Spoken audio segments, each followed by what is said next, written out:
Arno kon dit nou nie regkry om vir Joe Foster te wen nie, maar ten minste kan hy nou sy eie stunts doen.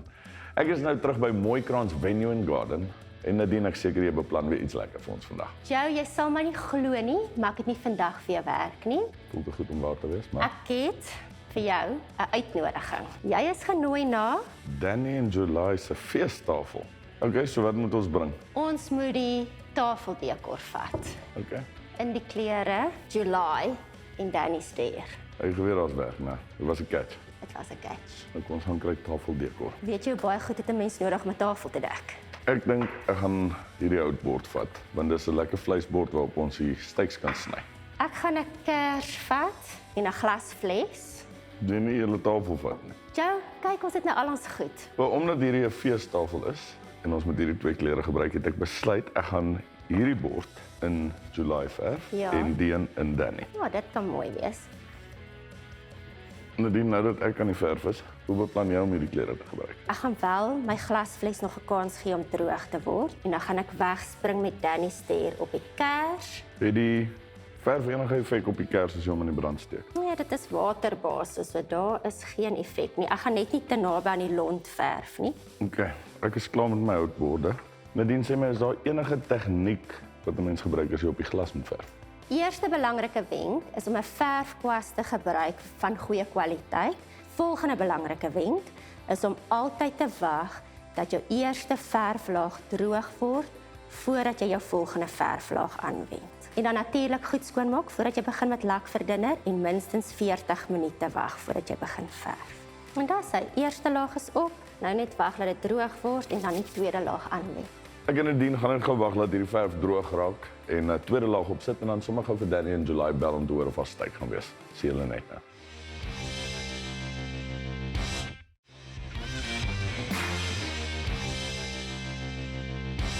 So voordat ek en Nadine ons feeselemente geverf en Nadine, ek is seker jy gaan nie net 'n kers en 'n glasbakkie verf nie. Ja, verseker nie. Ek het jou mos gesê daar's baie elemente as jy tafel dek. Okay.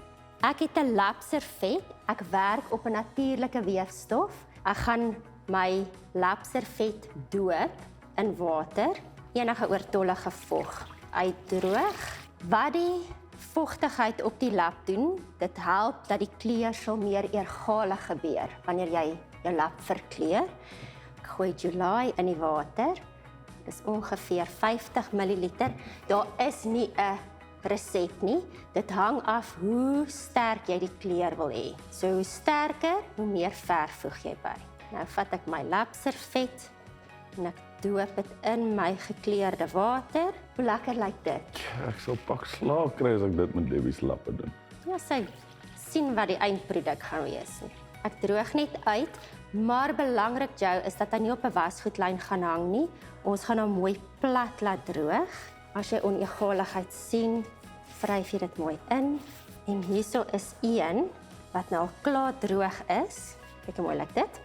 Dit lyk baie mooi. En vir ons tafel se dekor gaan ons hom net met tou sommer in die middel vasknoop. Wat doen jy volgende? Eers gaan ek hierdie bord afskuur, net om hom bietjie verouder te laat lyk. Gou daarvan. Ek gaan my stencil of Paris meng met Danny's deur. Dan gaan ek hierdie mooi pragtige stencil van my gebruik om my patroon hier op te stencil. Ek is beïndruk. Ja, jong. En jy onthou, die stencil of Paris droog 2 skakerings donkerder. Wanneer dit droog is, as jy verf daarin meng. So dit gaan net soos jou onderbord lyk, dit gaan baie mooi wees. Kyk net hier. Dit is pragtig. So ek gaan net my vinger gebruik en die randjies vir jou help skoonvee. Kyk nou hoe mooi. Ja. Van basic na nie so basic nie. Ja, beautiful, van basic na beautiful. Basic na beautiful. En daar is ons reg om Danny en July se tafel te gaan dek. Hulle is bly die lucky om pelle soos ek het. Ek dink ook so. As jy so 'n feestelike projek by jou huis wil aanpak, is daar 5 wenke wat jy moet onthou. Wenk nommer 1. As jy nie seker is watter kleure om saam te gebruik nie, kry vir jou 'n kleurwiel. Ons het met komplementerende kleure gewerk. Nommer 2, jy kan enigiets Tjhoko, van rouhout tot MDF. As jy op glas werk, maak seker jy maak die oppervlak goed skoon met lakverdunner. Wenk nommer 3, wanneer jy materiaal wil kleur, maak seker jy gebruik natuurlike weefstof, meng jou Tjhoko paint in warm water en laat dit plat droog word. Wenk nommer 4, sodra hy droog is, maak seker jy stryk die kleur in. Mooi, Jay. En dan wenk nommer 5 is wanneer jy Tjhoko paint by jou stencil of Paris voeg, moenie te veel verf byvoeg nie, dan word die pasta te loperig en dit kan bloei onder jou stencil in. Ons gaan kyk of die 12 reg is vir ons feesmaal. Ek is doodhonger. Bring jou goed.